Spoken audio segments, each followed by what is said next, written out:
right, cool. So we figured out the problem. It was all our fault, not your fault. Oh, okay. Well, good. I mean, I'm glad it's not my fault. No, it was totally us. And even if it was you, I would take the blame anyway. Such a gentleman. Hey, I try. Chivalry's not dead, I guess. I suppose. So, I kind of lost track where we're at, but so I'm just going to jump in. You have a bachelor's of arts, yes? Yeah, I did obtain a Bachelor of Fine Arts, but I had already been tattooing for 10 years before I actually did that. Really? I just decided I wanted to go back to school and learn different art forms and also, you know, design techniques, color theory, drawing, all those things apply to tattooing. So it was very helpful in that way. How did it change your artwork, your tattooing artwork? Not as much as you might expect. I don't do like color portrait realism or anything like that in tattooing because I have a philosophy that I feel like a tattoo should look and age a certain way, and that is really coming from a traditional mindset.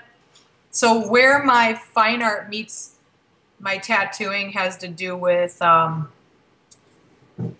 like the symbolism of the imagery, you know, just basic design, you know, things and color theory, stuff like that. So have you always done traditional style tattoos from the very beginning? Yeah. What appeals to you? I've tried portraiture. I've tried kind of like new school stuff because when I started tattooing, like everyone was doing these like multiple light sources and you know, new school imagery that was really cartoony, and I tried that and I didn't like it and I wasn't that good at it. I tried portraiture and I'm pretty good at doing portraits actually, but I just don't prefer to do them because people don't often bring you a nice picture.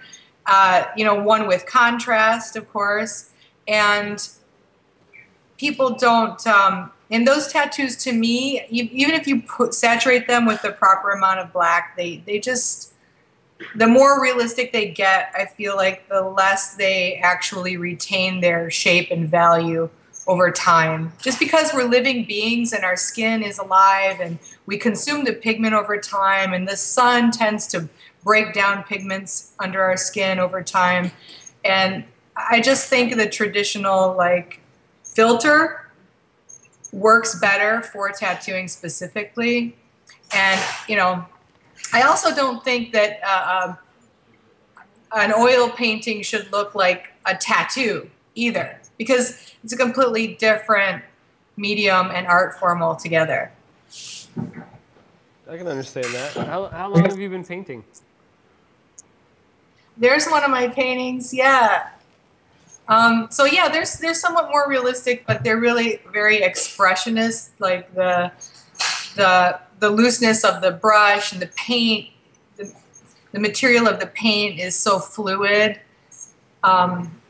It's really liberating for me to do loose paintings like this because tattooing is so rigid. And everything has to be, you know, all your lines have to be clean, solid, straight, direct, you know, single pass, like the right hand speed, the right depth. It's really meticulous. Whereas for me, like when I oil paint, I don't do that at all.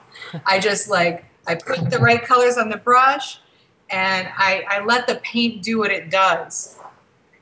How do you balance? And I'm sorry, I didn't mean to. What was your question? No, that's great.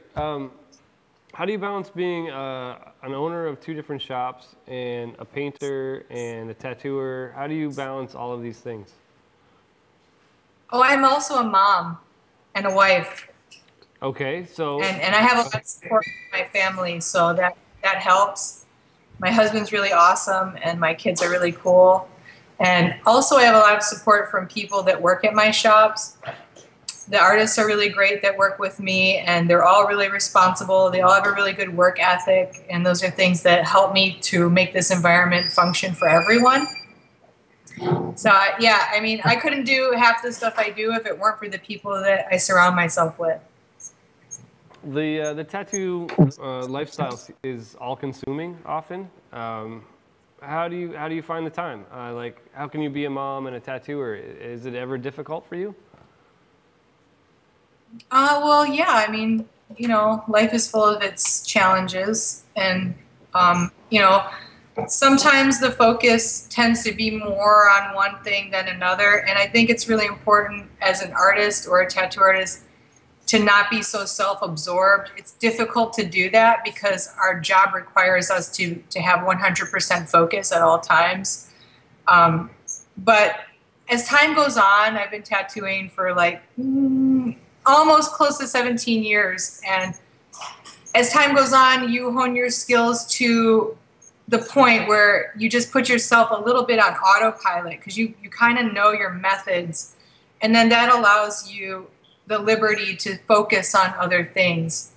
But, you know, in the beginning, it was difficult for me because I actually lost a marriage, my first marriage.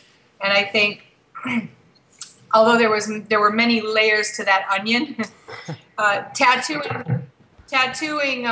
took away from, you know, a lot of my ability to focus on having a solid relationship at that time.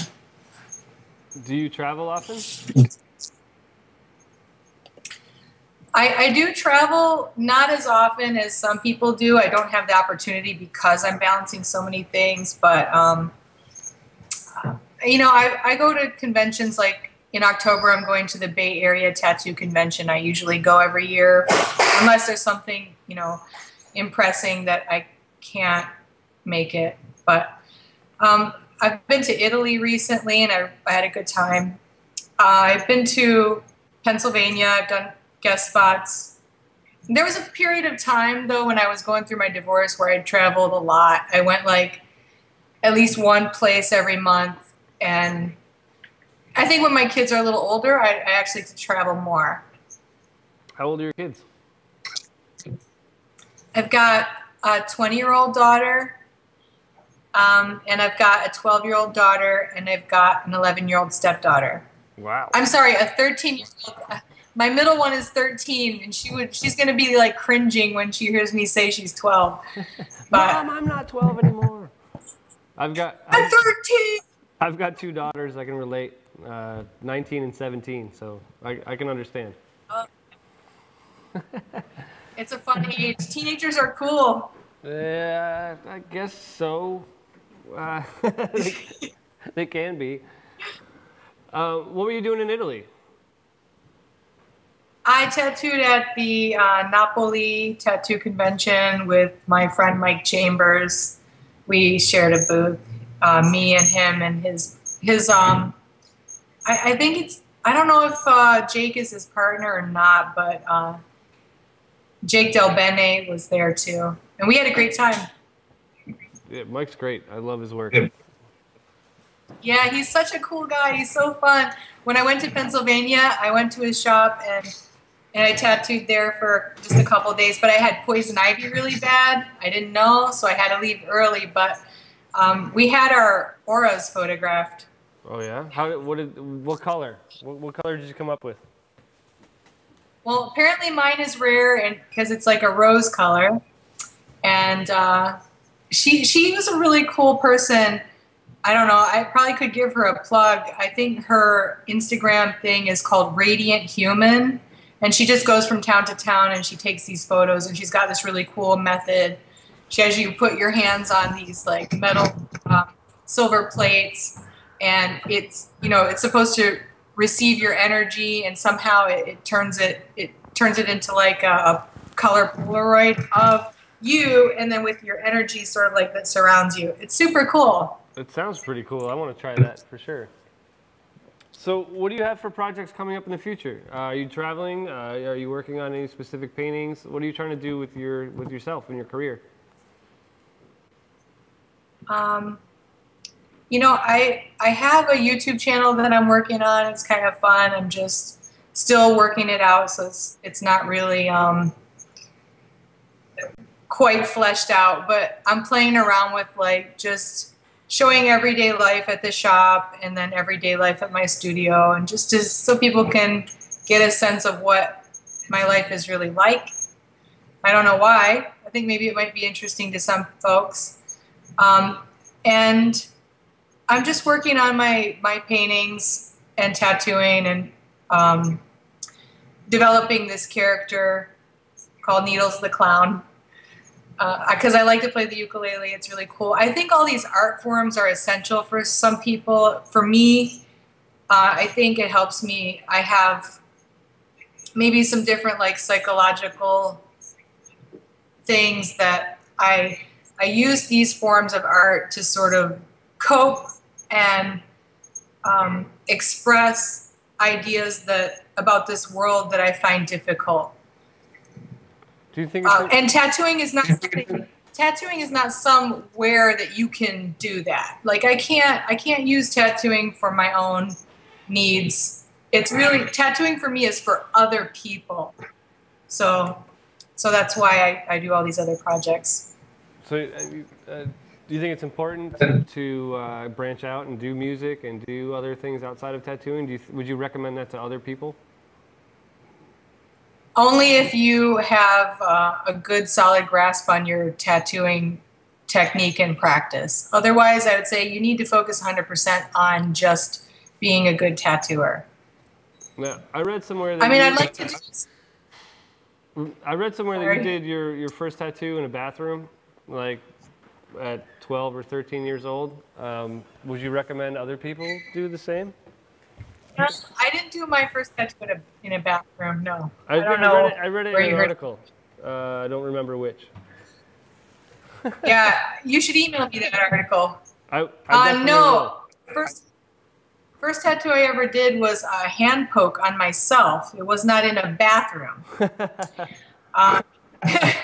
It was in my bedroom. I was a kid. I was 14, and it's right here. This thing right here. Okay. So not terrible. Would I recommend it? No, but I do like doing hand pokes, and I still will do them. Although when I do them with a tattoo needle, of course, not in my house. But I think there's something essential to that, though, because tattooing's been going on since the beginning of time. Anybody can very easily poke ink into their skin. It's not rocket science. The skill and the hygiene and just being clean and professional is a whole different realm. If you're hand poking tattoos, that's not really a professional practice. So I recognize the difference, although I appreciate a good hand poke. Right, I totally understand that. If you were going to give one piece of advice to someone who was learning to tattoo now, what would it be? I'd say don't. Don't? I'd say get a job with benefits and a retirement package. Seriously? Yeah, I seriously would. Okay. All right, so everyone out there that wants to learn how to tattoo, don't bother. Don says go work for someone that's going to give you a paid vacation. And honestly, unless you are ready to make those kind of sacrifices, it's not something it's something you have to be really self-driven and self-motivated and,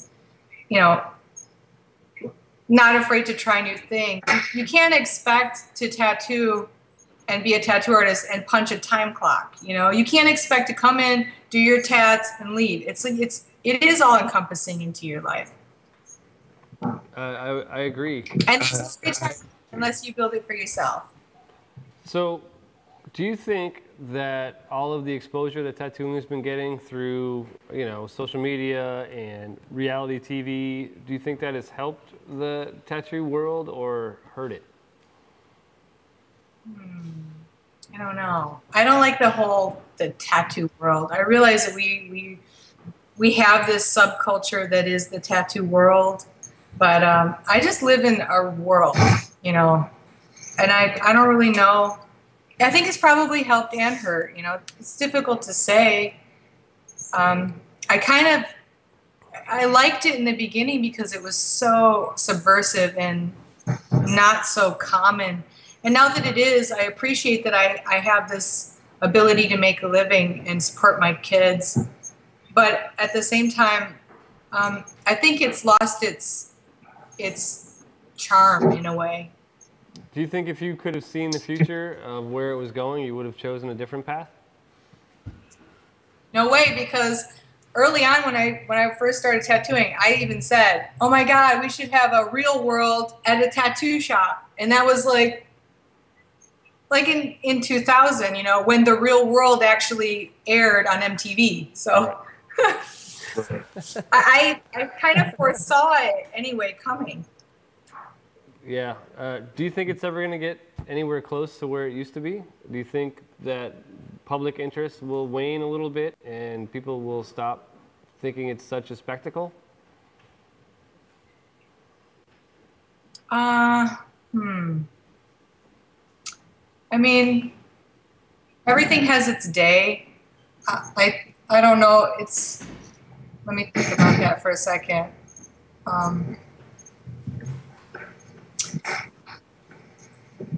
Will it lose its popularity? Only if everybody and their brother thinks that they should be tattooing and it drives a lot of people out. And if people begin getting really bad diseases or infections and governments, local governments start shutting it down, only in that way will it begin to be driven back underground.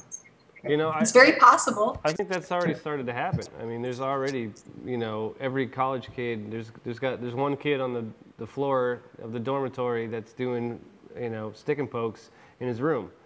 And I think it's already going that way. Every hipster has got some hand-poked piece of shit tattoo on his leg because his buddy does them in his house, you know. So I think it might be going that way. You might be seeing the future. I don't know. I guess we'll see. Either way, I'm kind of okay with whatever happens. If it does, I'll be really stoked. Like, oh man, because I mean, I think that I'll still be able to make a living and find my way, with or without social media. I've learned how to do this stuff before there was social media. I mean, I used to search for images on Google before there was a Google image search. You know, so I use books. Like, I've got certain skill sets that a lot of people coming up right now are actually oblivious to. It's really astounding. So, are you working with coil machines? Are you working with rotary machines? Do you still make needles? What's your setup like these days? I can basically tattoo with anything. I have coil machines. I have rotary machines. Like I said, I'll do a stick and poke. I've even got a little apparatus that I put my stick and poke needle in. Like, you know, I know a good machine is, you know, is valuable, very valuable. Like, the right tool for the job is key. The appropriate line weight for the design is key. Another thing I see like young tattooers doing is using traditional tattooers. They're using like these giant line weights on these like baseball size or softball size tattoos like this big, and they're like huge line weights. In like 5 years, they all close up, and you're not left with any recognizable like contrast or shapes, and the whole thing just looks like crap. Have you ever taken an apprentice? I've taken a couple apprentices, and neither one of them ended up actually tattooing. They were both talented, and they just couldn't handle the level of rigor that it requires to actually be really good at this job. So, can you tell me a little bit about what the arts community is like in your area? Are you involved with the local community, the local arts community at all? And now I think I'm kind of like a black sheep in a way, because I'm so immersed in the tattoo thing that people kind of look at me I mean, there's a lot of people that are really loving and accepting of what I do, and I think that they appreciate my skill, but I don't think they understand like where exactly my work is coming from. So it's kind of difficult to break in, and also I'm kind of not really good at playing the game of look at me, I'm so great, and you should know me because of this and that. And I just don't really, I guess I don't really sell myself the way that a lot of other artists do. And I don't buy into a lot of the bullshit that a lot of other people do. Well, I can appreciate that because there's so many people that are just completely full of shit in this industry. I talk to them all the time. I really appreciate you talking with me. I'm sorry about the glitches, but it's been really nice talking with you. Likewise. Will you come on the show again sometime? Yeah, maybe I'll bring my ukulele. I'll come actually, you know, in face. That would be amazing. I would totally appreciate that. I've been a musician for over 20 years, so I would totally love that. Well, I'm not that good. That's why I'm a clown. So. Well, thanks, Don. I'll talk to you sometime in the future. I really appreciate you joining us tonight. Yep, nice to meet you. Nice to meet you as well. I'll talk to you again. See you later. This is Tattoo Now Network News.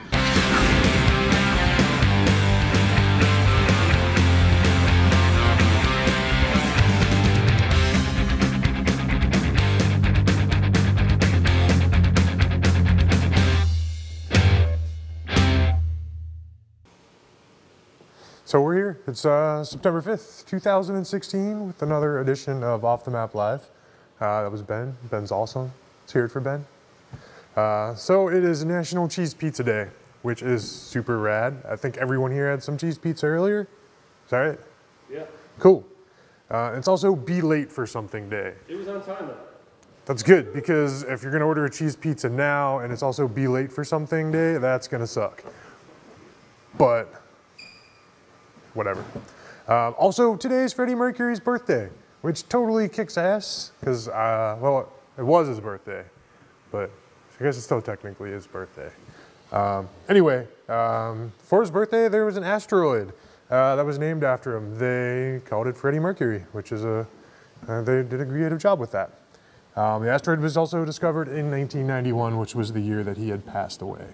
So there's some interesting facts before we get into the rest of the news. Carlos Lopez, who is an apprentice at Darkside Tattoo in East Haven, Connecticut, is doing tattoos at half price. Half price. Really? Yeah. Why? Because he's an apprentice and he's trying to get some work. So if you want to save a little bit of cash and maybe help out an aspiring tattooer, you can call Darkside or check their website and check them out. Also, Hyperspace Studios has some new fine art prints available on their website. One's a new painting from Michelle Wortman, and the other is a limited edition print from Guy Aitchison. It's a painting that he did in 1996. I believe we have the original, maybe?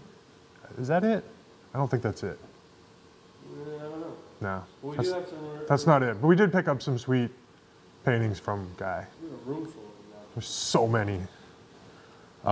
Anyway, that painting's only going to be available on his website until midnight on Wednesday. So you should probably hurry up. It's hyperspacestudios.com. Also, here in Easthampton, Ben Licata, your hosts, is now accepting consultations to do some tattooing. You can check out benlicata.com, and he would love to do some cute smiling animals on you. No. What? Black things. Dark, evil, black things. So yeah, unicorns and cupcakes from Ben Licata. Dead cupcakes. Also, Biomech Collective Instagram is running a new contest. Typos, man. And you have 1 week left. Winners will receive a spot in the upcoming Biomech Encyclopedia project. Finally, we have some classified information. Not the type of classified information I'm not allowed to talk about, but the type that we are going to talk about. Dallas, if you're in the Dallas area or you want to relocate to Dallas, Lone Star Tattoo is hiring resident artists, and they're looking for guest artists. In Colorado, Godspeed Tattoo in Breckenridge is also looking for residents and guests, and Red Sky Tattoo in Castle Rock, Colorado is also looking for residents. So there's some great opportunities to move to Colorado. There's a sweet Sonic drive-through in Castle Rock. Sweet. There's also legal marijuana. Yeah. So if that's your thing, Colorado is a great place. Especially because you can get high and go to Sonic. So here in Massachusetts, we're also going to be voting on legalizing marijuana in November. So if that's your deal and it goes through, you could always go apply for a position here at Off the Map. If that's not your thing, you can apply anyway. Check out our website. And we need more kick-ass people, especially non-male people. Yes. Need all the people. Yeah, so I'm going to throw it back to Ben, and he's going to send you home. Right after this commercial.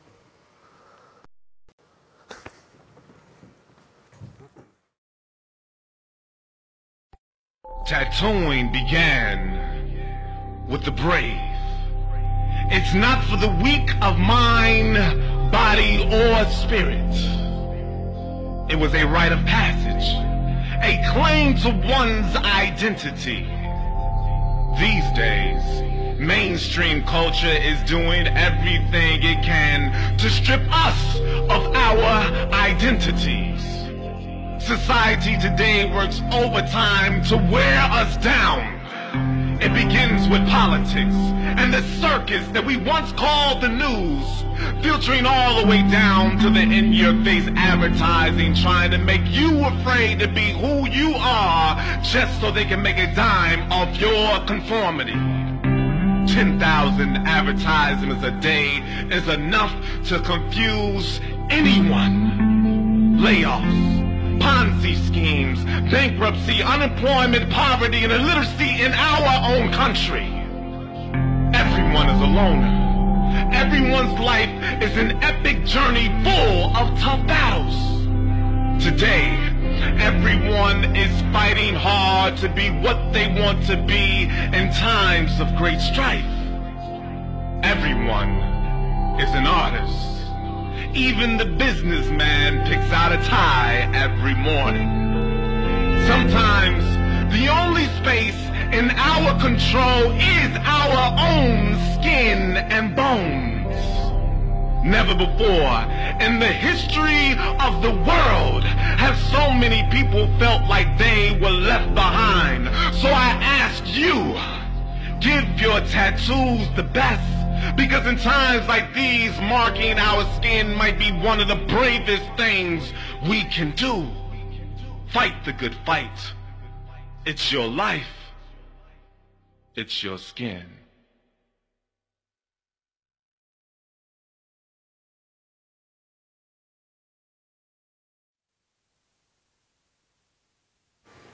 So that's our show. I hope you enjoyed it. I know there's some glitches. That was Dawn Cooke. She's great. Check her out online. I think it's DawnCook.net. I probably should know that information, but I fucked up. And Josh Suchoza with the news. Thanks, Josh. You're welcome, Ben. That was fun. Next Monday, we'll be here with Black Work Weekend. Actually, you can stop by anytime, Friday, Saturday, Sunday. Come see some great people. Philip Millick, Nathan Mold, Bryce Stuckey, Ryan and Matt from Black Veil. Forgot their last name. Murray? Black Veil in Beverly, Massachusetts. So anyway, Watson Atkinson will be here as well. You can come see some awesome black work tattoos. Orgy Kaladimas from Greece will be here. We're gonna have a kind of open house thing going on Friday, so you can come up and chill with all the artists, meet everybody. Maybe book yourself an appointment for another day with any of these guys. And then Monday night, we'll be talking with who's ever still alive after our fun thing right here at Off the Map Live. We've got a ton of stuff coming for you later in the season. Make sure you tune in, and if you miss any of them, go to our YouTube channel. Thanks to all of our sponsors. Thank you for watching. I really appreciate it, and I will see you next Monday. Thanks, Tim. Later.